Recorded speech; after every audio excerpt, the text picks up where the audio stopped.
Rome Season 1, Episode 2, How Titus Pullo Brought Down the Republic is over. But here on Post-Show Recaps, we're just getting started. My name is Grace. But of course, I'm not alone. I'm here with DM Philly. Philly, how you doing?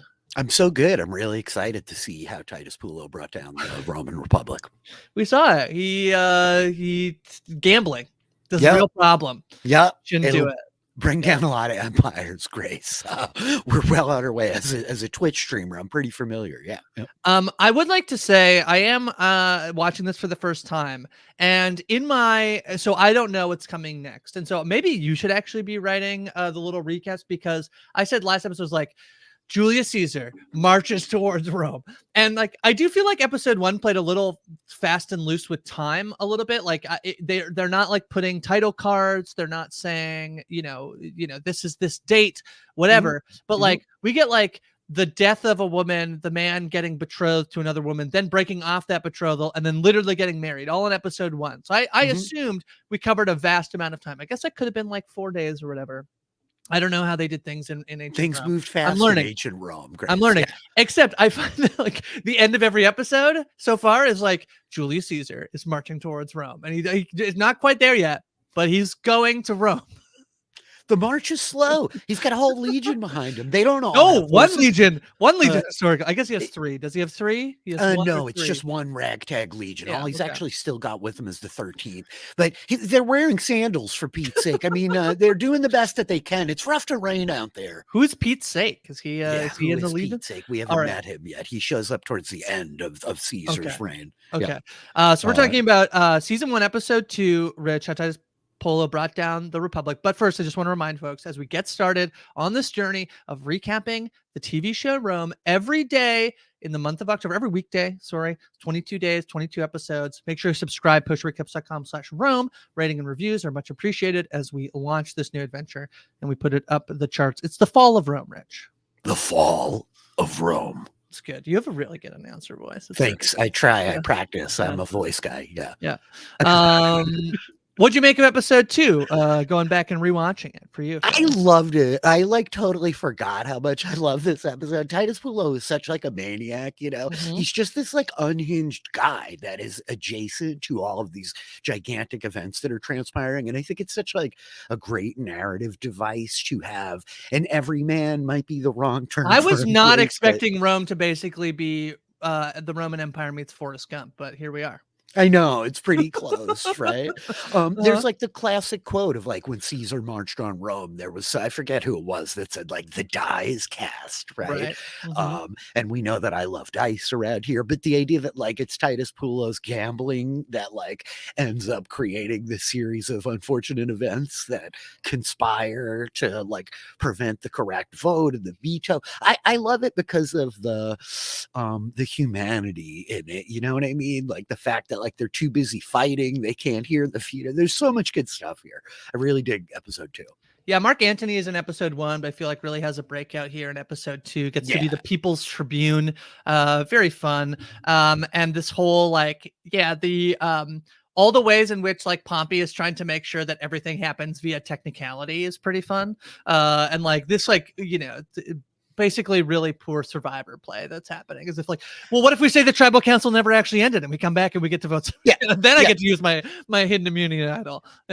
You want to see somebody grab Jeff Probst and shake him like they did with the old man? You senile old man! You senile fool! I love Cato also as just like this like lick spittle, you know. The whole thing is like he wears this black toga very notably because he believes that like the Republic is already dead, that the old like democratic ways are dead. They even talk about Varenus in this episode where Pullo says like, oh, he's a strict Catonian. This is like a philosophical school basically, like of the old morality of the Roman Empire at that time, and this belief that we need to like return to the old ways. We need to make Rome great again, Grace. It's a very much like that energy, right? So I just love that like they're too incompetent to pull it off, that like the human part of it, of like Caesar, like both of them thinking the wrong kind of thing, right? As Pompey ultimately like screws the whole thing up, and Caesar's like, I can't believe he really did this, you know. Like I never would have expected that he would like go this far. Then Pompey's got to run. It's all very fun stuff. This is classic. Like if Pompey and Mark Antony just get in a room together, Yeah. none of this happens. Except not really, because Pompey probably doesn't tell Mark Antony because he needs it to like he can't really be seen. He's pulling the strings, right? But that's the other thing that I love. Mark Antony, I talked about a little bit last time. He's a pretty big character as we move forward, and I think he steals a lot of scenes. He's really it's an awesome performance. But the idea that like he just like is so bored by the proceedings that he doesn't even know what he's supposed to do. They're counting on him to do this very simple thing, which is to like defend the guy who put him there for the exclusive purpose of defending him, and he's just like doesn't really get what's going on. What are you saying? Vote? No, I don't get to vote. No, veto. Exactly. No, I don't get to vote. No, he's like too hungover to even realize. It's just like it's all so human, right? It's like there's a certain amount of speculation that goes into all of this, and this idea of like this series of human errors culminating in this absolute like devastating civil war is fantastic. That is also like kind of bloodless, right? Like it's really very fun narrative construction, I think. Well, no, the guy who had to oversee all the votes, he definitely drew blood, but that's true. There was definitely a little blood drawn by the end, right? As, all right. The stinky gambler comes jumping out of the crowd with this knife. All right, let me give the quick plot recap of the episode. So Magnus Pompey wants to set a plan in motion to weaken Julius Caesar. The Senate will overwhelmingly vote to declare him a traitor to the Senate and the people of Rome, showing he has no allies or friends in the capital. However, newly elected People's Tribune, Mark Antony, who was voted in basically with the aid of Julius Caesar, will veto the motion, thus preventing Caesar from having a reason to march on Rome. Meanwhile, Pullo and Varenus are in Rome. Pullo finds himself at a brothel and he's gambling. But when he discovers a cheat, he kills the man, but ends up pretty wounded. And we get a pretty gnarly surgery scene, which did make my knees go weak. Meanwhile, Varenus learns that his daughter has had a baby, though he initially thought maybe his wife had slept with another man. He ultimately allows his daughter to marry the boy who got her pregnant, except it turns out that the baby was Niobe's all along. While trying to make their way to Senate to veto the motion, one of the gambling men tries to attack Pullo. A fight breaks out, and the people believe that Pompey set his men to attack Mark Antony to prevent the veto. Caesar officially declared an enemy of the state and rides towards Rome. War is coming, Rich. That's episode 2. Is coming. They call that a tree panning, I believe, or a trepanning. I Googled it, and it is disgusting. It's horrific. I mean, you know me, Grace, pretty well off of the podcast, and I do not do well with like medical procedures and stuff like this. This one almost like straight knocked me out cold. I was having sweats. I had to take a shower after I watched the scene. That's why I didn't really like remember all the fun stuff about it. This is like the lingering like kind of thing that stood out to me after years of having not seen it. But it really is like a pretty effective, I mean, like great surgeon. I love like the details of the metal plate. I love the crowd amassing in Varenus's house to like watch this whole thing go down. Again, we're like evolving to an entertainment culture, right? There are needs of the people that are beyond basic subsistence. And the idea that they're like, oh, they're doing a surgery down the street. Come on, everybody. Come on. You could see like the gawkers just kind of like massing up there. And this is like historically accurate. They did these kind of surgeries back in the day, certainly for soldiers. I don't think they were all as necessarily successful as they seem to be for Titus. Yeah, it feels like this one could go pretty wrong if you got the wrong surgeon. Oh, for sure. Yeah, if that surgeon was hung over as Mark Antony, we'd be doomed. We'd be right out of a lot of show, one main character down. I do think, to your point of episode 1, like we're playing with like these nebulous periods of time a little bit, because it feels like this is all happening kind of quickly, but also there's enough time for like Titus Pullo to like completely recover from this whole ordeal. And like, it's a timey-wimey show. It does not bother me at all. I think it's like more like interesting to point out that they fit a lot in here in this in the show and in particular episodes. And yeah, I don't really have a good sense of like how much time passes per episode, really, but that's fine. No, the Vernon's coming back and having some money to go hang out with, basically loses it all immediately because he first goes to the brothel and then he goes gambling and finds the man with the trick dice in his hand. Yeah, good perception check. He nailed that sleight of hand. Nothing getting past Pullo. He sure did. But then he literally stabs him in the throat. It was pretty gnarly. Yeah. Yeah.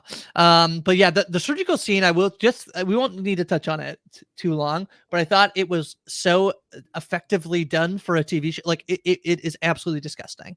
Oh yeah. And that is probably exactly how it was. And so kudos to HBO for whatever props department, whoever put that together.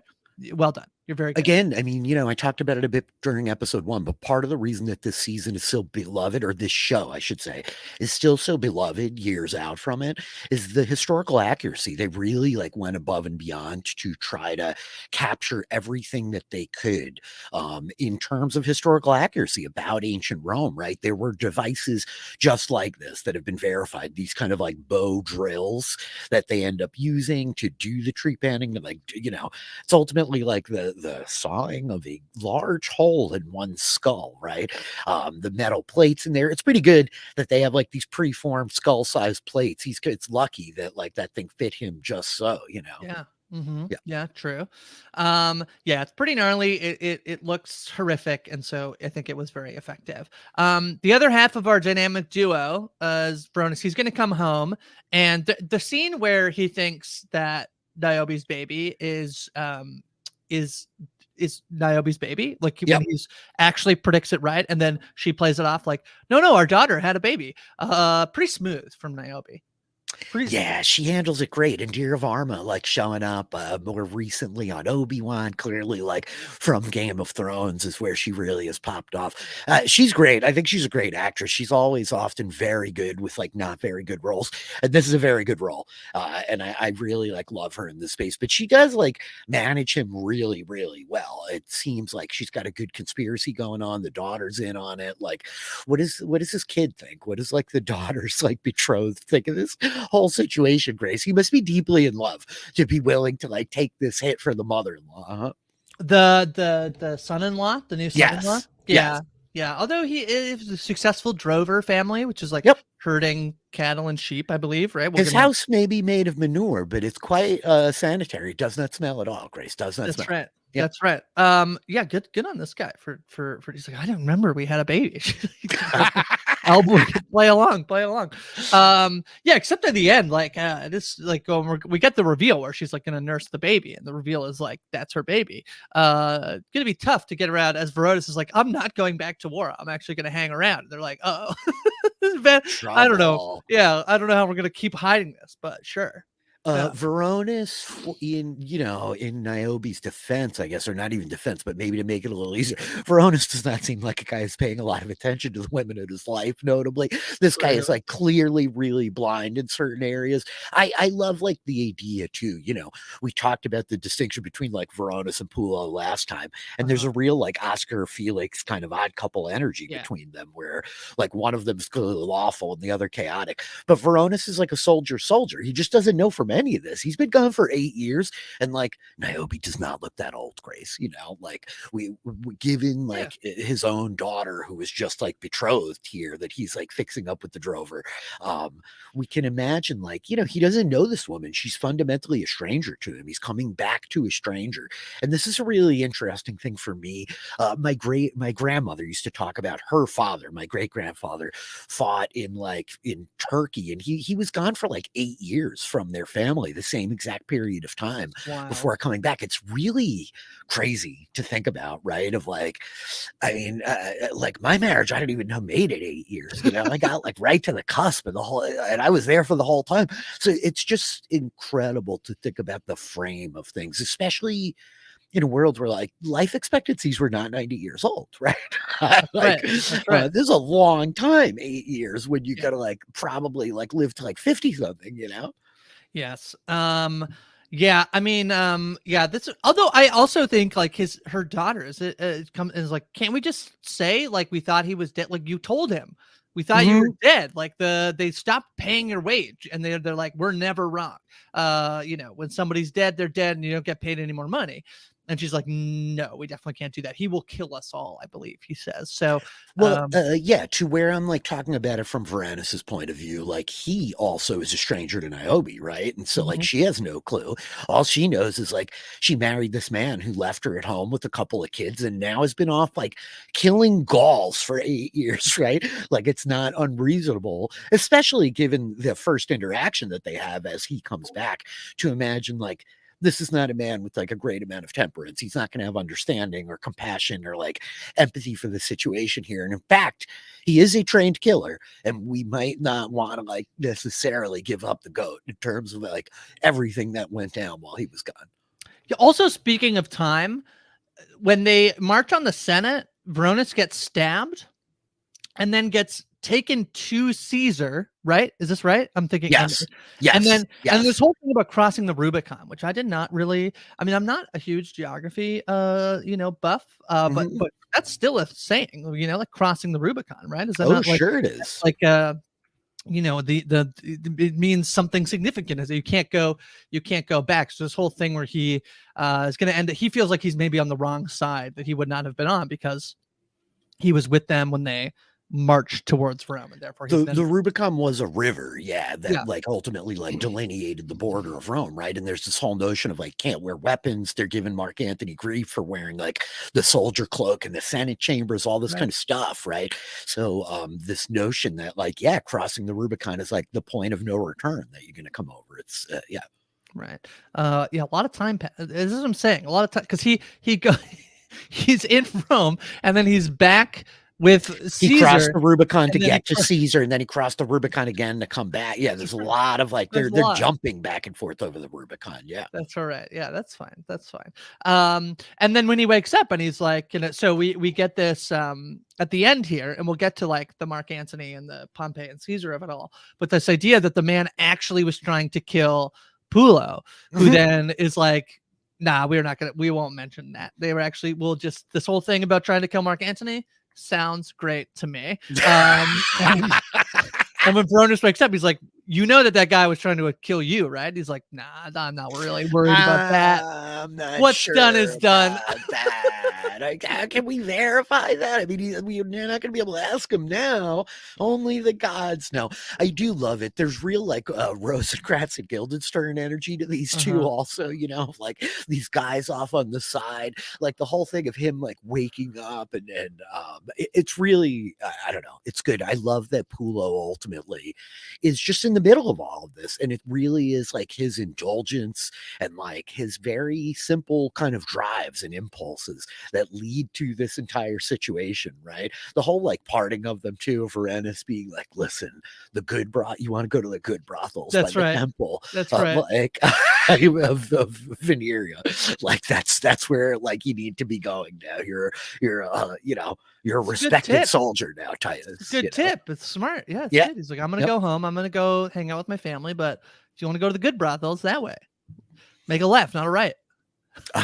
Yeah, it really is great. The energy between these two, I think, is very fun, and it's clear that like the friction between them when they get sent on the first mission of like, I only chose you because we're both dead men, and you're already dishonored. Yeah, like Mhm. it's evolving into this affection, right? Of like, here, have some water. I would rather die of thirst, but he takes the water, right? He's like, Like come on, you it, fool. Yeah, you idiot. Take the it water. really is like there is this affection burgeoning between them through happenstance. Like, despite the fact that Well, Varenus like is so like, I do not want to be friends with you, Titus Pullo. Titus Pullo is like, no, I he owe you.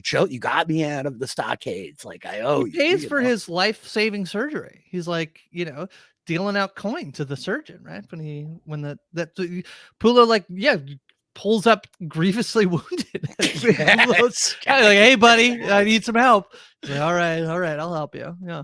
What a bro Pullo is too, he really like he's trying to be like a good dude pretty early on, I think, to Varanus. Like, for as much as we're looking at this guy, and there's a lot of attributes that we could point to, like, oh, he's a gambler, he's a womanizer, he's clearly like not a man of high philosophy. He's trying to be like a good friend of Varanus, right? He's Well, making sure like he gets the water, like he does have his back. Niobe's like comes to see him. He's playing with the baby. Yes. Pullo's playing with the baby, and He's he's very like, funny as he sings like this terrifying Roman legion song. He's ultimately thinking about like you can hide and seek, but the 13th Legion will find and kill you, you know?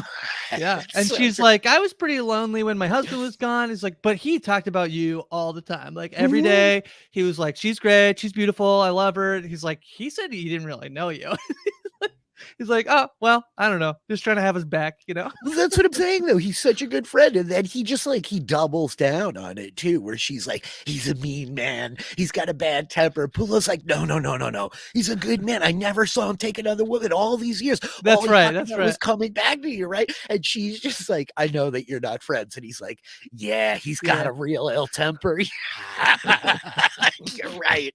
You're right. He's always complaining about everything. He does like such a good job. He's such like a casual kind of liar. But the real distinction I think we're supposed to take from it is like Pullo is a people person, right? For better or for Yeah. worse. Like he's got this natural charm, and Varenis is just so uptight. It's like he's got his gladius like shoved where the sun don't shine, Grace. Like he really is just like inflexible and like immutable. And Pullo is like got lessons to teach him in the same way that Varenis has some like lessons for Pullo, right? Yeah. But the whole like beat at the end of like, how could you say this? You know the truth of it. And Pullo like, oh come on, bro. Let's not It's like fine. worry about Yeah, that. You know? it was Yeah. always going to be civil war. It's always, it's Yeah. fine. Yeah. It's who Yeah. cares how it started. Yeah.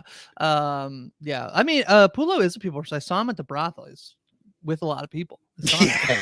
He sure was. Yeah. Everybody seemed pleased too, Yeah. Yeah. except for the guy with the cheating dice. Yeah. I That's love the later. way That's later. Yeah. the cheating dice go down too. It's just like there's great little like elements here, the production elements again, as he like lifts it up and like has the dice palmed, everybody's like going wild in the brothel. Like Pullo's like basic proficiency too. This guy is like a real killer, Grace. Like he handles everything pretty quickly. Mark Anthony is like psyched at how fast he stabbed that guy that jumped out of the crowd. Never really understood how trick dice work, real like how you do it. That get exactly what you want, but that's fine. Clearly, I'm Yeah, not you a need cheat. it's a double whammy where you need the weighted dice that are always gonna like roll to certain size. And so like if you know they're gonna land on like these two given sides more often than not, and then you have the numbers, then you know your math. But it's really about like the switch in play. You got to be able to switch the dice. And then Right. if we're going to like this kind of detail, these are not like factory Yeah, manufactured that's right. dice. So this guy must have made his trick dice like particularly for this brothel. So there's a Right. lot going on there. Yeah. Right. It's a very Um. involved con. All right, another episode where really Julius Caesar is not super in the episode. I feel like two episodes in a row. He does definitely has some meetings at the beginning. His little assistant is like, basically smack talking him. And we do get some more clarification. I said this last episode. I wasn't exactly sure. And just so folks know, we are recording, we're pre-recording some of these episodes. So if you send us your feedback, it might take a while for us to implement them. So as I said yesterday, like tell us, but then it's going to be really annoying when the next episode Yeah, when we don't come back immediately and say exactly the same thing. the exact same wrong thing. Yeah. But it turns out his term ends. He's been elected, but his term ends in January, so not too long from now. And yet they're gonna, the Senate's gonna do this whole vote. But yeah, not a ton of Julius Caesar this episode. Again, we get that scene at the beginning. Do we really get anything else? I'm trying to look through my notes. Do we see him? Not really. Yeah, it's a really light Caesar episode. Caesar, I don't think it would be fair to call him a MacGuffin, but he's very much the driving force, right? He's not always the main character of the episodes. Like he's the energy and the propulsion of the plot in like a really big way, and everything. It's a ends good up, like, example. focused around him. Obviously this show comes first, so this is not like this. It's like the shit, but he's like Logan Roy. He's not in every scene, but he's certainly like the driving force. He's like we called Logan Roy the planet, the sun a lot. Not for nothing, but Succession has been attributed to being very much like modern Shakespearean drama, right? And like modern King Shakespeare Lear. loves like writing about a Caesar, right? Yeah. So very, very little. There's a lot of like talk about like men leaving him and deserting him potentially. It's very interesting that like he seemingly has all this attention and glory at home, and that potentially some of this the actual life under Caesar is potentially not as Amazing. Ideal? Well, these Yeah. guys are spending 8 years at war in Gaul. They're fighting the Blue Man Group left and right. Like, it's harrowing up there. They have to leave their wives. They don't get to go back to the brothel or gambling at all. Like, this is a tough life to be the life of like a legionnaire far afield, right? So I don't blame them, you know. I like the little bit of the relationship we see between like Mark Anthony evolving here. Mark Anthony is such a fun character. And I really like, he's the guy that I think captured my heart this episode, not to telegraph too hard, but yeah, Caesar like pretty much in the shadows for this one. Yeah. All right. Once again, Magnus Pompey is trying to maneuver and it goes terribly wrong for him. It's like, I mean, it seems like up until the moment in which a fight breaks out in the Senate, it all could have gone decently well for Pompey. He's talking with people, he wants them to vote, and basically people who have influence. You can think of this, you know, this is a Senate, so you can see that, like, you know, obviously everybody has their own individual vote, but if you have somebody who has influence over people, and if they vote one way, then potentially you can get a mass of people to vote with you. It looks like about like 2/3 of the Senate ultimately end up voting to condemn Julius Caesar, and then a massive fight breaks out. Yeah, it all like hangs on Cicero, right? As he's like the Yes. moderate or whatever, and he's like, and we need you to do this. The moderates are going to follow you. It's also like, I guess, relevant to know like this whole thing of the plebs. We hear about the plebs. Yeah. Like Mark Antony is here as the representative of the plebs. These are the citizens that are not like the nobility, right? Like the noblemen have more power and they have a greater measure of representation, but there is a contingent of just the people that are represented here, and that's kind of what Mark Antony's role is. The whole like notion, you talk about it as like a survivor play, Grace, but what it really strikes me as is like Pompey's not using bad strategy here. This is not a bad tactic. Like everything that he's doing is like philosophically sound and it should work, but he's playing with like incompetent people who only like binged one season before they got on the plane to go do the press interviews, right? Like Mark Antony does not understand the game, and so he's just out there like flailing around looking for advantages on the beach, and like he's not really paying attention, and he votes wrong. It's like an infamous Jonathan Penner, like, wait, I voted for the wrong person, you know? Like he does veto, but it's like that the guy didn't hear it, and he's like, yeah, but like Cicero has to scream at him and be like, veto it, veto, you know? Like Mark Antony like wakes up out of a haze almost and is like, huh? Okay, but did they not perfectly cast the old man who runs the Senate? Yeah, that guy, his raspy voice, and then he has no control over it because he's an old, feeble old man. He's cast perfectly. Yeah, he was great. I loved him. I don't know who he is. I'm gonna look him up. It's pretty tremendous casting. Yeah, I love the casting across. I love Cato too. The whole depiction of Cato, like again, like there's something Shakespearean about the presentation of these guys. We're doing the like classic thing, Grace, where everybody having British accents is like a surrogate for Italian or Latin, I should say, right?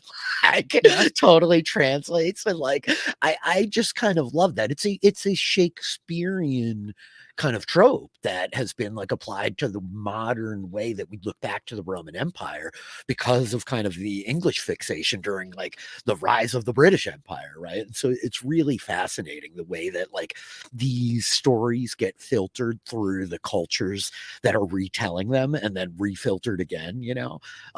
Yeah, it's very fascinating to me. But the whole interaction that happens there in the Senate and like all the moving pieces of like Cato, who just like desperately wants to like tear down this, like, he's like against progress is fundamentally what we need to understand. He wants to go back to like the good old days when he had to walk uphill both ways to school, right? And Cicero is ultimately like not all in on this plan. He just doesn't want to like see the republic fall to a dictator, and is like, well, okay, I guess like, you know, the devil I know in Pompey is better than the devil I don't in Caesar, and that's like ultimately where he's trying to make his call, you know.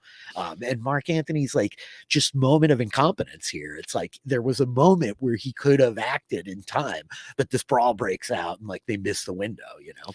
Yeah, the plan, you talked about it being the sort of right move, but I want to talk through it a little bit, which is basically Magnus Pompey wants an overwhelming vote. He wants almost as many people as possible to declare Caesar a traitor to Rome, and then let it be vetoed. And the thing that this does is it shows that he has no allies in in the Senate in Rome. That if he came back and tried to rule by basically like, he tried to like politic his way back into politics, he will have that will not work. He will not have enough people on his side. And then the vetoing of it, why not just declare him an enemy of the state, is because Pompey doesn't want him to have what's seen as like a legitimate reason to march on Rome, which when it's not vetoed, then okay, he kind of like, in the eyes of the people of Rome, who do seemingly love Caesar more than they love anybody else, and see sort of potentially a Senate that is falling apart. The idea is that, okay, he was never actually declared a traitor, so why is he marching against? Why doesn't he just come back and try through legitimate means? But because he's declared a traitor, he has no choice but to come back and fight, and it gives him a little bit of legitimacy, I guess. Yeah, it's really interesting because it's a little bit of like, the more things change, the more they stay the same. Like, they're using a corrupt legal system because they're the people with the power to do so, right? Like, fundamentally, it's this cornered animal dynamic for Caesar. Like, if we can telegraph to him that the people in power in Rome are not going to like support his return, then that's good. But if we actually declare him an enemy, then he's got nothing left to lose. And like, the man with nothing else to lose is like very dangerous, right? There's a line here that says, does not a dying serpent bite deepest? I believe is what's either I can't remember if this is gosh, all their names. Scipio, the father-in-law, or this is Cicero. I can't remember who says that, but one of them says it.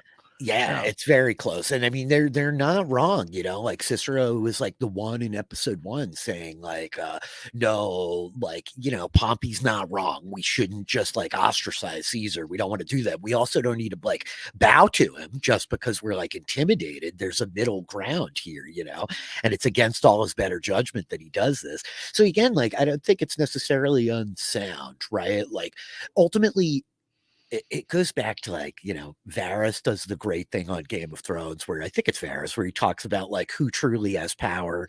Is it the priest? Is it the king? Or is it the man with the sword? Right.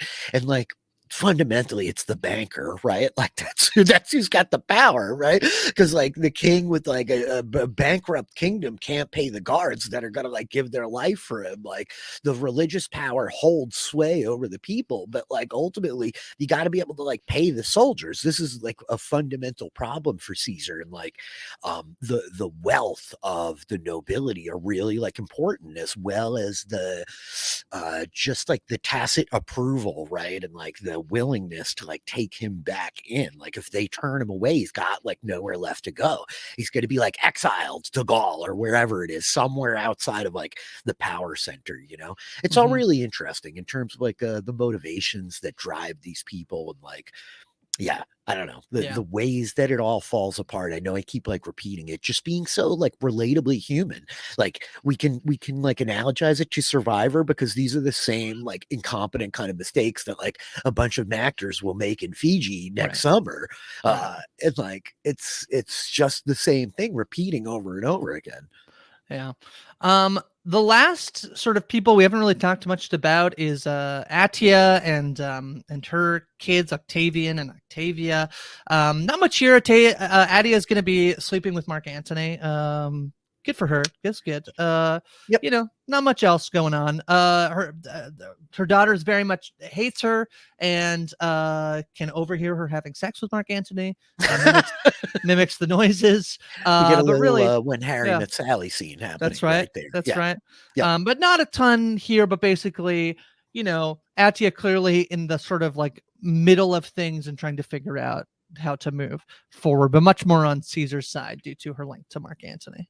I like the interpersonal conflict. I think that there's like a fun duality happening between Niobe and her daughter, who is like so loyal that she's willing to like, pretend that this is her kid, compared to like Attia and her daughter, who is just like, truly, I hate you. You're horrible. I'm like, sit there and humiliate her. The whole like Mark Antony vibe with them is just like fascinating. The way he like rolls in and kind of like owns the place, and like, she is so kind of delighted to like cater to his needs in that way. I like Attia a lot. I think that there's like good energy in this whole house and everything that's going on with this family. But yeah, not much movement forward with any of them.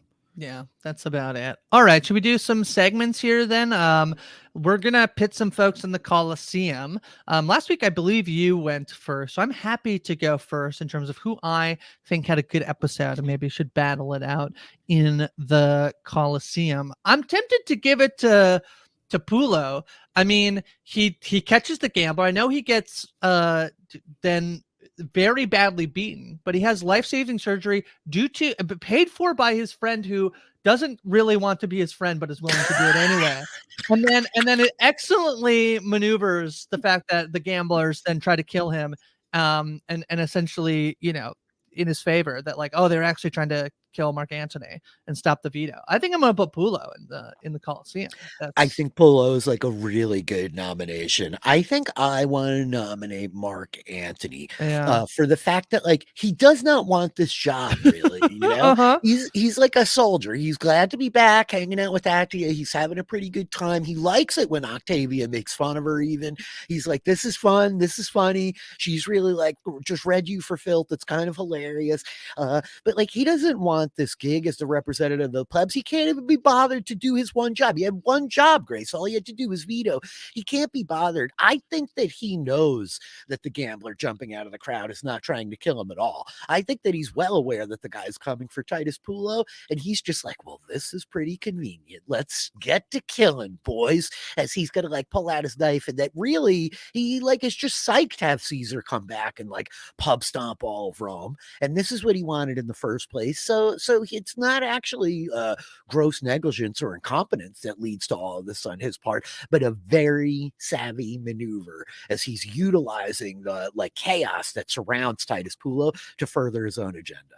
Caesar being like, Antony trying to clean himself, I was like, no, don't do that. You need to look disheveled, as I need to like prove that they tried to attack you. That was a pretty good move as well. He Like, calls out yeah, Leonidas of the Brave yeah, 300, Grace, yeah, from that's right. Sparta. He's like, you look just like Leonidas at Good. Thermopylae.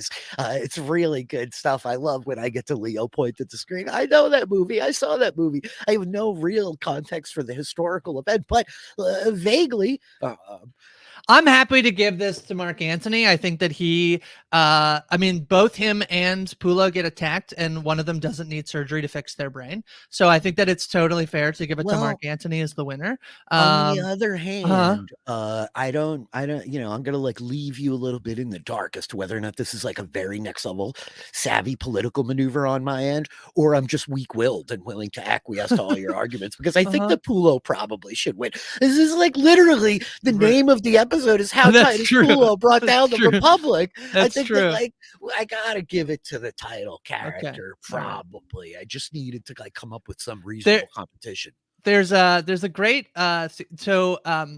Mark Antony goes and he has the meeting with all of Pompey's men. I think Pompey is there as well. Cato's definitely there, and he's Mhm. like being like, yeah, I'm not like, I'm not, we're not, he's not gonna give up, like, whatever. And then well, who's the man who gets sent with him? Strabo, I think is his name, who is sent to make sure that Antony behaves himself. And Yeah, okay. Strabo writes a letter in a later scene. It says, yeah, Mark Antony was very arrogant, and the rest of them, the men, were very offended. So I think it went fine. It's like, I think whatever you were trying to do, I think it went great. It's like basically because like, yeah, Mark Antony was like very arrogant, and everyone hates him. So I think he did his job. Great. Love Strabo. But yeah, I'll give Um, it to Pullo. We'll give it to Pullo this week. I He think took it's down the Roman fair. I Empire. think it's fair. I think Pulo's gonna like be coming for a couple of these episodes, but I think certainly this one, he is like the central player in what's going down, and it's really good bro energy. He tries. He really tries to like Yeah. tell Niobe, no, he's a good guy. You got a scene or a piece of dialogue you want to highlight, Rich? Yeah, I have to go with the brawl in the Senate. Like Mark Antony not vetoing in time is my absolute What's favorite that? thing. What do you want? What? Huh? He's just like looking too. He's doing the thing. I'm like, huh? Huh? It looks like it's like the Mark Anthony emoji. There are some very gifable moments across this show that I'm like, oh yeah, it's clear social media wasn't really a thing at the time, and there would be more of Yeah, these floating around on 2005. the internet these days, Yeah. Mm-hmm. we're on like the bleeding edge there. But the whole everything that goes down in the Senate, like Cicero screaming at him of like veto, the old man's like unable to like rein any of them in. These guys in togas just like wailing on each other. Grace, afterwards, like the aftermath as they're mopping the blood up off the tile floor. That's pretty good. Like screams at the old man. Like, I know that this is kind of like a big amalgamation of a couple scenes, but I got to go with the Senate. Yeah. Well, then when they're like, are you sure? Like it wasn't, and he's like, no, it wasn't official. And then they're like, well, like you never really ended it either officially. And he's like, I guess I didn't. It's like, I guess we could start tomorrow.